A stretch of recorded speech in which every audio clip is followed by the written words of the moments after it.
First game of the day.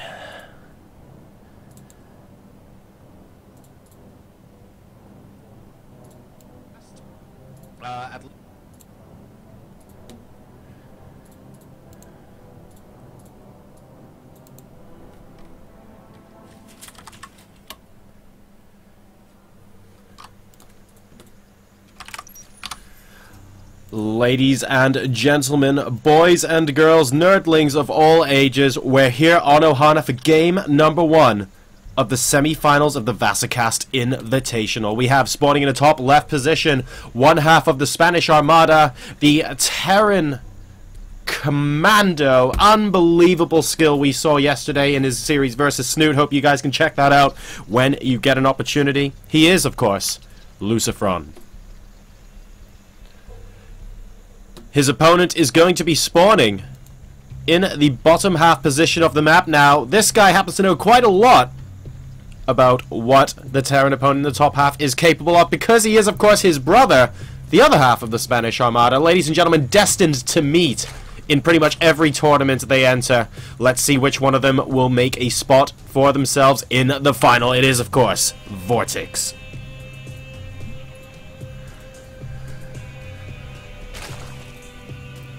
Now, guys, both of these players, of course, know each other and know each other's strategies inside out as well. They practice with each other an awful lot. So that often means we get one of two things when they're playing with each other. It's much like when we see players, for example, in the GSL who are of the same team and they're going into some semifinals match.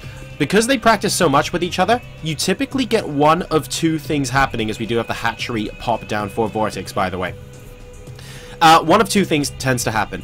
First, you get really long macro games because both players respect each other enough that they basically go all the way to the late game. This is entirely possible. The second thing you tend to get is really weird or really cheesy games because the players know each other's strategies so well that they simply don't want to do something normal because they know that their opponent is... Basically, they know their opponent knows all their strategies. So, in this particular case, though, based on what I've seen from these guys playing each other in tournaments so far, nicely done there from LucifroN, luring the drone just far enough away to put down the command center. It looks like we're going to be going into a relatively long macro game. So we shouldn't be seeing too... If you don't see cheese too early in the game, I would not expect to see it at all in this series. That's personally how I feel. And these guys, of course, are brothers as well. You don't really want to ruin brotherly love with a couple of quick cheeses. That is not the best way to go about things at all. So we have both gases being taken for LucifroN after getting that command center down on the low ground at his natural expansion. And he will no doubt be getting a factory very soon so that he can put a reactor down on that barracks and get those reactor Hellions pumped out just that little bit earlier than if he hadn't got his gas before the command center. In the meantime, guys, hope you guys have been having a wonderful weekend. I slept ridiculously late last night because I stayed up and packed away after the stream ended and then had to set up the rebroadcast in the morning. So apologies if the day is going to be starting off slightly sluggishly. I've got a lot of energy drinks here, though, which means that the energy should hopefully hold up throughout the course of the evening. We have 4 very talented players left out of our initial pool of 16. And it's going to make for an exciting finish to this wonderful tournament. I don't think Vasacast have held an international tournament before, so it's really exciting to see the Italian scene switch over and attract an international audience like they have done. I hope you guys will be able to go over there and give those wonderful gentlemen a bit of love. We do see the factory going down now, and the reactor nearly complete for LucifroN. He's going to get prepared to put those Hellions out on the field, and probably a Banshee follow-up from him as well. Bread and butter of a TVZ build. He, of course, did this against Snoot yesterday. We can see LucifroN. One thing he's really good at is anticipating where overlords are on the map. So this overlord managed to get here, but a marine is keeping tabs on it. Look at this. We have a couple of marines moving around the right-hand side of the map, basically trying to hunt for this one from VortiX. I don't think they'll quite get here fast enough, though, so VortiX will be able to sneak into the third base location eventually. But LucifroN is very good with sending his initial couple of marines out on overlord hunts out in the middle of the map. And that's going to come in very, very useful against Terrans.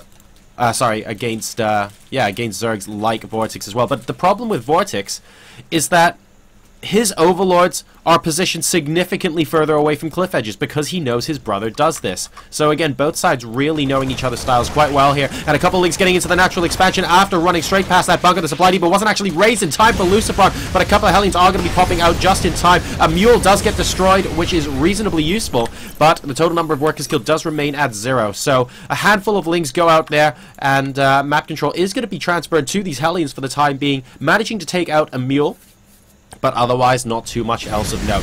And this should be able to try and limit some of the creep spread. Note that these creep tumors aren't all together at the moment. They're actually spread out quite far. 4 Hellions going to attempt to go into the natural. Are they going to go straight into the main? Oh my goodness, we might have some barbecuing going on here, ladies and gentlemen. The drones are lining up. A decent number are going down here, and this huge group is being absolutely roasted. How many have been killed? 8 at the moment, and one more volley could possibly have killed another 6 to 8 more. First blood in this game definitely going to LucifroN. His backup at home is going to be consisting of a Banshee with Cloak, which should be popping out across the map reasonably shortly. The first one already here, of course. Cloak still approximately 50 seconds from completion, or 40 if I bothered to calculate that correctly.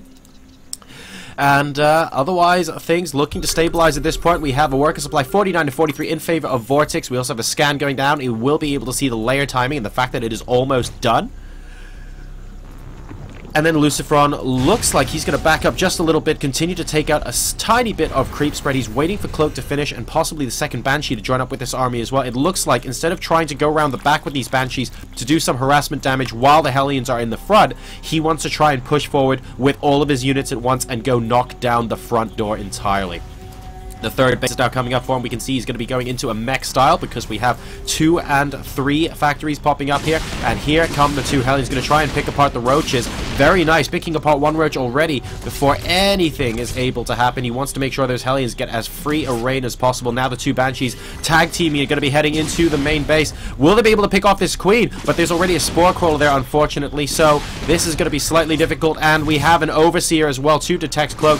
Needs to be careful with the spore crawlers about these Banshees. Aren't going to be able to do too much more damage here, but will be able to pick off 1 or 2 more drones, desperately trying to avoid the queens. And ooh, not actually targeting the same drone there, so not able to kill too many more. Total of 14 killed, and these Hellions are still just sat at the watchtower waiting for the roaches to move out, waiting for an opportunity to switch into the natural and attempt to get a lot of damage done. And there's no creep spread over here at the third base location. Can the queens get here in time to prevent this from being cancelled? It's down to 180 hit points, 150, and it looks like this hatch is going to come very close. And yes, VortiX does actually have to cancel that hatchery. That's a really nice bit of micro there from LucifroN, deciding as well to stay long enough to get the hatch cancelled before moving out. Very brave there. The queens almost picked off the Banshees, but not quite, and that gets him a decent edge rather in this game. In the meantime, the Pathogen Glance has started for VortiX at this time. He's also got 2-2 on the way on his melee and armor upgrades, and a third Banshee is now going to be popping into the main base. He knows where the Spore Crawler is, of course, so maybe he's just going to cloak and try and take out this queen. Let's keep an eye out for what he wants to do there. Siege tanks, we have 1-1 on the mech coming forward as well. Another drone goes down in the natural. Incredibly frustrating for our Zerg player here. And the cloak does indeed activate. Does the Spore Crawler see this cloak Banshee? It does not. A couple of drones attempting to be transferred to the natural, but the queen is sitting within range of the Spore Crawler. This Banshee looking like it won't be able to get too much more damage done. And the third command center in the meantime is about to land, and a fourth one already starting for LucifroN. So he's really racking it up as far as macro is concerned. The Hellions have been sent in, but all they're doing is picking off an extractor at the moment. They weren't being microed, and the roaches are able to pick up a couple. Nice fungal growth as well, trapping the rest of them. Only a single Hellion lives to tell the tale, unfortunately. 1 kill on that Heli, but ideally he wants more to establish that map control. And now, this is a point of the game where VortiX is going to feel slightly comfortable. He knows that his brother is likely going to be going into a mech-style composition because he hasn't poked and prodded out with many bio units early on in the game. You'd typically see like small pockets of Marines or something, giving it a little bit of a go before moving back. But he hasn't seen that at all, so he can possibly anticipate mech, which is why he's going for this fourth base over here on the left-hand side. He knows he has a little bit of time to drone up at the moment and tech up, so he's going for that fourth base. We can see him getting the hive up here as well. More infestors are popping out. Another Spore Crawler for good measure as well. at the third base location, doesn't want to continuously get harassed by those Banshees, and both sides really macroing up non-stop. It's 129 to 127 supply as it currently stands, and the worker supply is 66 to 76 in favor of VortiX, who has managed to keep his drone count up very, very high, despite that harassment damage that LucifroN managed to get away with earlier in the game. We have a Hellion now. That last hero Hellion is definitely going to go down here at the Watchtower. That is not a pleasant death at all. And considering it's 14 minutes into the game, VortiX's creep spread has been okay, but it hasn't been ridiculous so far. We saw a couple of games yesterday, especially with Snoot, where by about this point of the game, he was almost at his opponent's forward Watchtower with his creep spread. Very, very diligent on that. So I wonder if this is going to help LucifroN in the sense that he'll be able to siege up his tanks a little bit later, because it takes that much longer for him to get onto creep. We'll wait and see once that next engagement decides to come in. In the meantime, those 6 Hellions are going to be popping in towards the fourth base. Sees that the hatchery has completed, but other than that, not too much else has gone on. We have a little bit of a flank up here with a roach. It looks like just a roach, but the Ling's going to be popping up. Oh, very, very nice angle there on the Hellions, and it looks like, unfortunately, one of our observers of this game is going to drop out by the looks of things. This happened once yesterday as well. Hopefully it won't be a recurring theme today. If we take a quick look at the upgrades at the moment, we can see Adrenal Glands being researched for VortiX. Very, very often Zerg players find it easy to forget Adrenal Glands when 3-3 is on the way, so good to see him doing his due diligence there. And we also have the Ultralisk Cavern on the way as well. 2-2 is also about to complete for LucifroN. 5 Hellions and a siege tank at once coming out. We can see LucifroN is a little bit of a bigger bank than VortiX at the moment, as well as a supply lead. He's up 155 to 139 supply.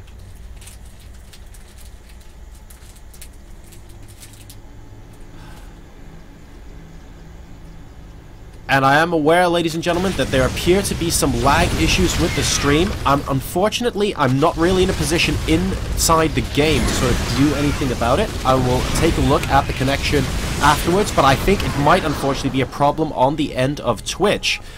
We actually lowered our bitrate today just to make sure that we don't have any problems whatsoever, so if there are still drop frames after that, I'm going to have to look into it further. In the meantime, though, the game has resumed, and LucifroN looking like he's going to be making his first major mech push out into the center of the map this game, and it looks like he wants to indeed grab the fourth base location. There are a handful of roaches and some Lings left, but VortiX looking like he's actually just going to be abandoning this base altogether.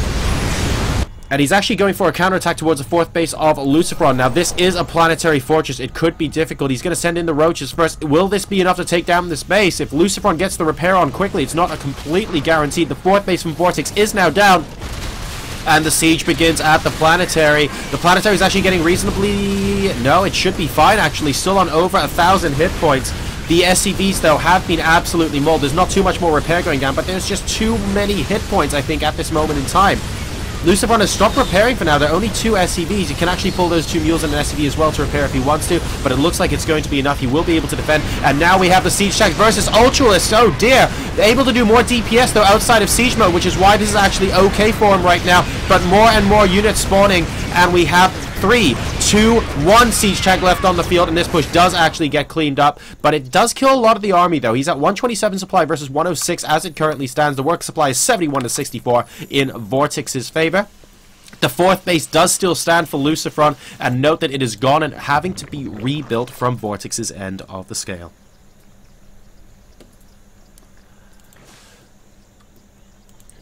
In the meantime, we have 2-2 upgrades on the melee with 3-3 just about to complete. Adrenal Glands has already completed on those Zerglings from VortiX. LucifroN now continuing to make a lot of command centers, so he's going to be going into late game, very much so here, where he might be able to start sacking SCVs and just using mules to mine from his base locations. Right now we have Thors coming in mixed into this composition as well.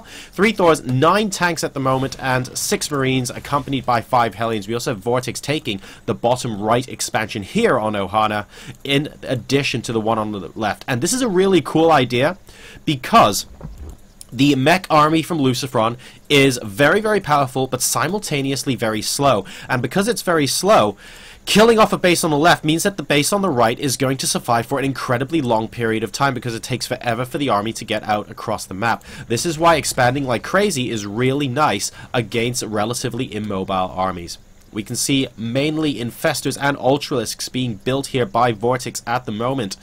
No sign as of yet of any Broodlord activity. In fact, I'm not even certain we have a Spire out on the field at this point. Indeed, we don't. Just a couple of Spine Crawlers going down at the 4th base, and another tag team pair of Cloaked Banshees are going to get to work. Notice with the +3 armor on these drones, it actually takes 3 hits for the Banshee to kill a drone, so not quite long enough for them to do as much damage as they otherwise would have liked, but they're going to be incredibly annoying anyway. Nice fungal on that Banshee, but it hasn't actually been killed off. A second fungal coming down, and you'll need a third one, but look at this, the other Banshee on the other side, wasting a lot of energy on those Infestors, and just buying LucifroN a little bit more time. Is he going to get a Queen as well? Yes, he is. That's really nice for his efforts there, but this Banshee is going to be lost there. In the meantime, more command centers in the middle of the map. I wouldn't be surprised if he decides, once he gets to his watchtower, to maybe put a few planetaries down as well. We're going to be getting into a relatively split map situation here on Ohana. The income at the moment is slightly in LucifroN's favor, thanks to those lovely mules. And we have got the Cloak Banshees moving in. There's not too much anti-air here for VortiX, so the Infestors actually running away as quickly as they can because they don't want to have to deal with the air attack. But look at this, the Banshees coming in relentlessly here, picking off one Infestor, will be able to get a second one as well, and is a third going to go down? Not quite, as the Spore Crawler plus Fungal Growths are able to clean up those Banshees. So we have the 4th base once again being sieged up, the hatchery going down now for VortiX, and LucifroN looking to push his way forward. He's still up 20 to 25 supply. His upgrades are okay as well. +3 armor is about to come in, so 3-3 will be on the cards for our Terran player, sieging up a lot of tanks on the high ground to prevent surface area from the Zerg. But we have Ultralisks coming in from both sides now. VortiX trying to crush this army. A lot of infested Terrans here, adding some DPS, but most of the Ultralisks are actually now dead. There are only Infestors and a couple of Lings left. Is it going to be enough? LucifroN down to 158 supply. VortiX, though, down to 105. And I think these Cloak Banshees plus the Thors in the background are going to be enough. Well played. And LucifroN, ladies and gentlemen, wins game number 1.